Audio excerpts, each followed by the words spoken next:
Hello everyone, welcome back to our channel Radhika food story.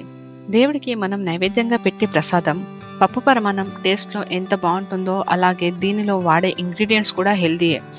వీడియోని skip చేయకుండా చూసి మీ ప్రాంతంలో పప్పు పరమాన్నాన్ని ఏమంటారో తప్పక కమెంట్ చేయండి. మరి రెసిపీని చూసేద్దామా? ముందుగా ప్రెషర్ కుక్కర్లో 1 కప్పు శనగపప్పు తీసుకొని వాటర్తో 3 టైమ్స్ శుభ్రంగా కడగాలి. తర్వాత స్టవ్ పై ఉంచి 3 విజిల్లు వచ్చే వరకు ఉడికించాలి. కుక్కర్ నుండి ప్రెషర్ మొత్తం పోయిన తర్వాత లిడ్ ఓపెన్ చేయండి. పప్పు ఈ విధంగా సాఫ్ట్గా ఉడకాలి. ఒక గిన్నెలో కొద్దిగా నెయ్యి తీసుకొని ఇలా కట్ చేసిన కాజుని కొద్దిగా రంగు మారే వరకు వేయించి కిస్మిస్ యాడ్ చేయండి. కిస్మిస్ ఇలా గుండ్రంగా అయ్యే వరకు వేయించి పక్కన పెట్టండి. ఇదే పాత్రలో మనం ముందుగా ఉడికించిన పప్పు వాటర్తో పాటు వేయండి. తర్వాత 2 కప్స్ తురిమిన బెల్లం యాడ్ చేయాలి. ఒకసారి మొత్తం ఈ విధంగా కలపాలి.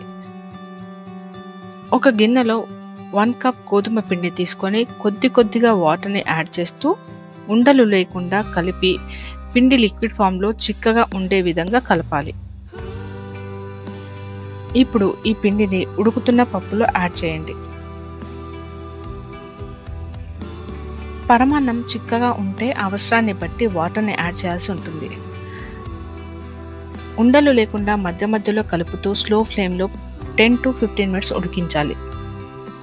తర్వాత ఇలాచీ 1/2 టీ స్పూన్ అలాగే వేయించిన కాజు కిస్మిస్ వేసి వేడివేడిగా సర్వ్ చేయండి.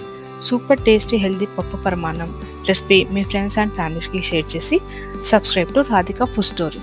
Thanks for watching.